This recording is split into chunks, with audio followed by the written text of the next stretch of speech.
এক বিশাল জঙ্গলে এক শক্তিশালী সিংহ বাস করত। সে ছিল জঙ্গলের রাজা। তার গর্জনেই সমস্ত প্রাণী কেঁপে উঠত, সবাই তাকে ভয় পেত, তবে সম্মানও করত। জঙ্গলে বাস করত এক ছোট্ট ইঁদুর। সে ছিল দুরন্ত ও চঞ্চল। তার ক্ষুদ্র শরীর হলেও সে ছিল বুদ্ধিমান এবং চতুর। একদিন দুপুরে খাবার খেয়ে সিংহ এক গাছের ছায়ায় ঘুমিয়েছিল। গরমের দিনে বিশ্রাম নেওয়া তার অভ্যাস ছিল। ইঁদুরটি খাবারের সন্ধানে ছুটে চলেছিল। দৌড়াতে দৌড়াতে হঠাৎ সে সিংহের শরীরের ওপর উঠে পড়ে। সিংহের ঘুম ভেঙে যায়। সে প্রচণ্ড রেগে গিয়ে বিশাল থাবার মধ্যে ইঁদুরটিকে ধরে ফেলে। ইঁদুরটি ভয় পেয়ে যায়। সে কাঁপতে কাঁপতে বলে, মহারাজ, আমাকে ছেড়ে দিন।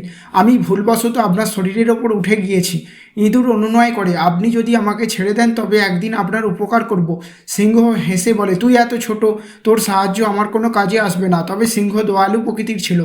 সে ইঁদুরটিকে ছেড়ে দিল এবং বলল, চলে যা, তবে মনে রাখিস আমি কারো সাহায্যের প্রয়োজন করি না। একদিন সিংহ শিকারে বের হয়। সে জঙ্গলের গভীরে চলে যায় এবং শিকারীদের পাতা এক বিশাল জালে আটকে পড়ে। সিংহ জাল থেকে মুক্ত হওয়ার জন্য অনেক চেষ্টা করে, কিন্তু যতই চেষ্টা করে ততই ফাঁস শক্ত হতে থাকে।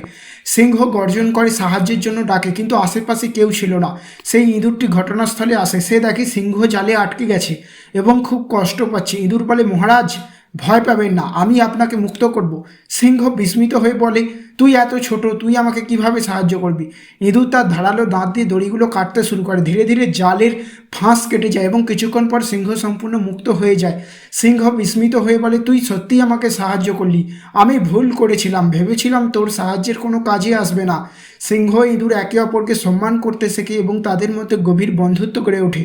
এই গল্প আমাদের শেখায়, কাউকে ছোট মনে করা উচিত নয়। দয়া করলে একদিন প্রতিদান পাওয়া যায়। প্রকৃত বন্ধুত্ব ও সহানুভূতি সবার জন্য মূল্যবান।